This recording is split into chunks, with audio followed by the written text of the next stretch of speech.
Hello, good afternoon. So I wanted to do a training on something which I found quite cool that my coach gave me last week. I'm going to need to do a little drawing, which always helps. Okay, this is I don't know, like kind of like a productivity thing. Okay, so it's productivity / business tool.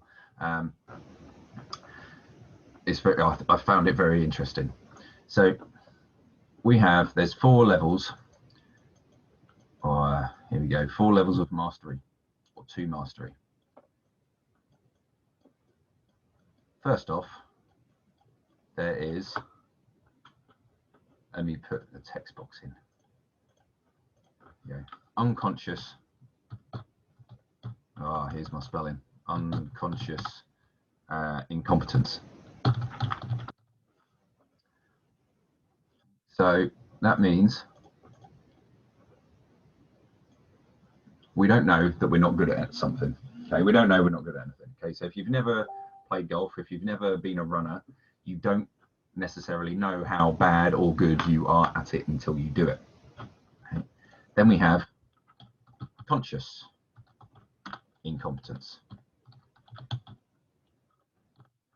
So that you know there's something that you now know you're not very good at. Okay, so maybe you've gone from unconscious incompetence going, right, okay, I want to run.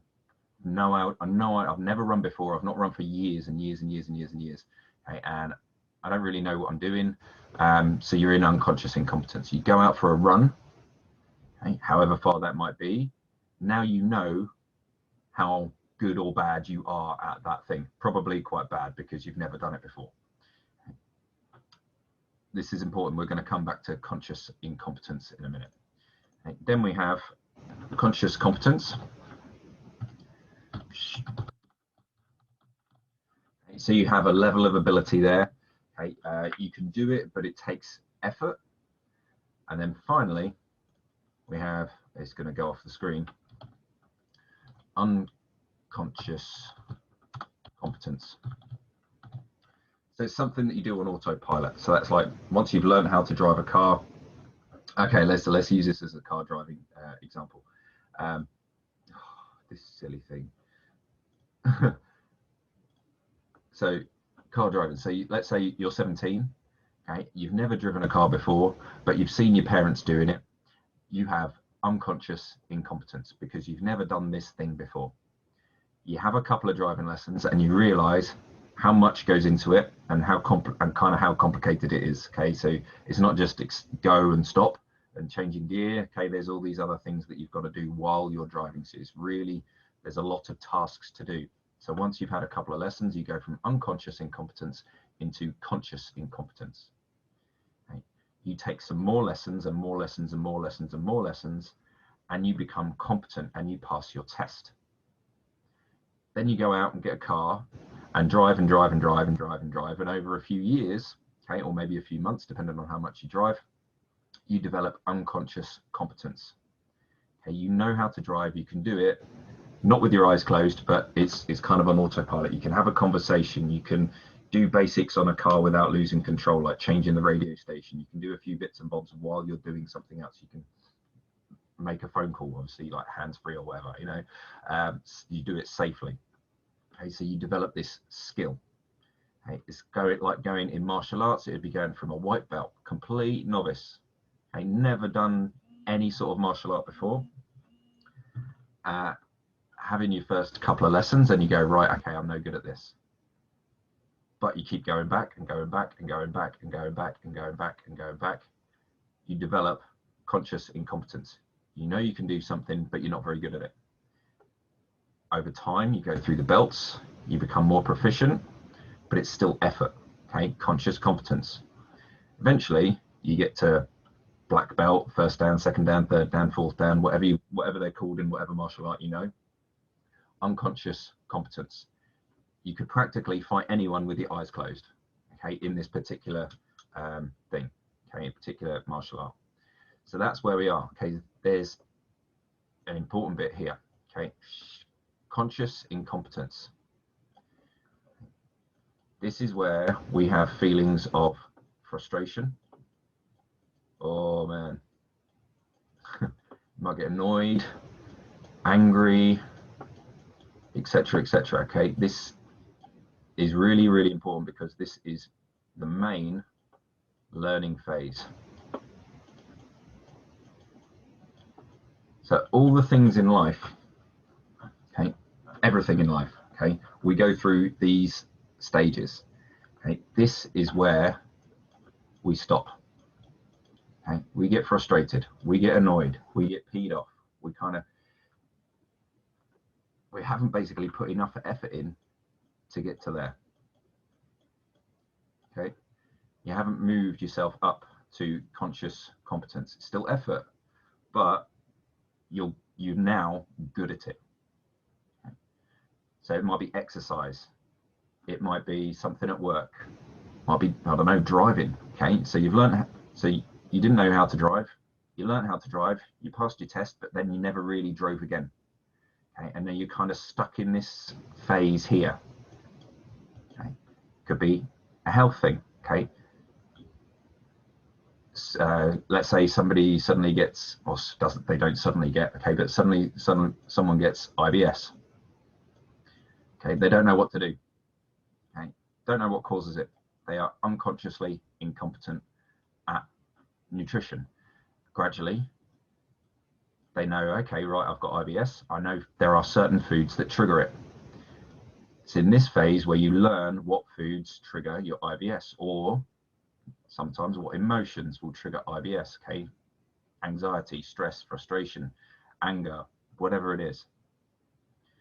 Then at conscious competence, you become better at managing it. Okay, so you know what foods to avoid most of the time. Okay, and you very rarely get IBS again. Okay. And then maybe at some point, this might be a belief change. Okay, if we're talking about IBS, you might need to change belief, or you master what foods you know are good or trigger it or don't trigger it. So then you become unconsciously competent at eating foods to manage a condition. It could be, so we could then bring this over to exercise. So what happens here in this learning phase, okay, humans are wired to learn, okay, because in this phase, our brain cells connect 10 times, this is what I've been told, okay, I've not seen the research myself, okay, but they connect 10 times faster than they do in any other phase. So at this point, we don't know. We don't know what we don't know. Now, in this phase, we know we don't know something, okay, and it's frustrating, we've got to learn it. Okay? We might get annoyed that we don't know it. Okay, why haven't I been told this? Why don't I know these things? Okay, but this is where we grow. Okay, so let's change this color to red. This is an important phase, okay, because it's either going to lead you to stop, okay, or it's going to lead you to learn. If you persevere, persist, and keep going, you are going to learn. Okay? And then you get new neural brain connections that help you develop faster.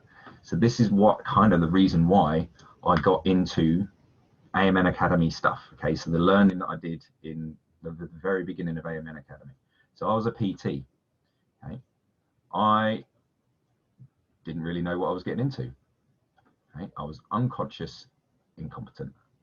Okay, so I went on a course, 6-week course, learned how to be a PT to an extent. Then I moved into the gym, realized I didn't know how to teach people how to do deadlift, how to do squat, how to do certain things. So I learned how to do those and became competent. Now, I'd say I could pretty much do that in my sleep. So I'm unconsciously competent. I can teach pretty much anyone how to do a squat relatively quickly. But what I learned with AMN, it brought in neurology and how neurology works. Okay, so they teach kind of like basic gymnastics. They teach movement skill rather than how to lift weight skill. Okay?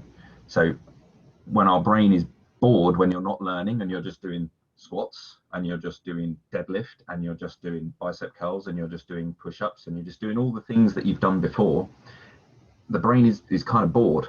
It's here. In fact, it's somewhere between, it's either here, okay, unconsciously incompetent because you don't know how to do a deadlift, okay, or you are over here, okay. Your brain has learned how to do a squat and it does it on autopilot, okay, because you know how to sit down into a chair or down onto a toilet or down onto a sofa, and you know how to get back up. So it's unconsciously competent, even though it might not be doing it very well, okay, but it's an autopilot, it's a program, it just runs. So AMN taught me to almost take people back into this phase, teach them something completely new. So a lot of turning, a lot of rotation, a lot of twisting, a lot of changing the input. So getting someone to do a squat, but with a different eye position or a different jaw position or a different head position or a different arm position, or changing where the weight is, okay, or doing it with a split stance rather than a regular straight stance. So it just added a different input into the brain. So it put people back into incompetence. That way, their body learnt and made new neural connections much faster, which meant they got out of pain much faster, which meant their unconscious programming improved too. That's really cool that I've put this together, because I hadn't put that together before, just starting to ramble on. Okay. So their squat, which might have been automatic but terrible, they were unconsciously competent because they could do it, but it was on autopilot, so they weren't doing it very well. I then took them back, changed the input, put them back into a learning phase, and then made them proficient at going back to that kind of automated movement, and then they could do it better without pain, much deeper, much stronger, okay, through doing things in a different pattern to how they were used to doing them. So I had to reteach them, okay? But that created new brain cells, it creates new neural pathways. Still takes learning, it still takes a bit of time, but it moves people, it moves your autopilot. So that might be stuff like walking. Okay, walking is unconscious, but you're competent. But you might have gone through these phases and learned bad habits along the way. So those bad habits have then led to a knee pain, to a hip pain, to a back pain, to a shoulder pain, to a whatever. Okay, so we've got to be careful here, because even though you're unconsciously competent at something, doesn't mean it's healthy, doesn't mean it's the right thing to be doing. So sometimes we need to come back here and go, I need to change my stimulus, change the input, change the way my brain works, so that I can learn something new, create a ton of new connections quite quickly, maybe change a belief along the way, and then you can squat better, then you can walk better, then you can run better, then you're out of pain. That's interesting, I find. Anyway, I hope that helps you. Okay, so that could be in any walk of life. That's 4 levels to mastery of just about anything. Cool. I think, what did you think of that? Okay, I hope that's helpful. Okay, right guys, that is done for now. Cheerio.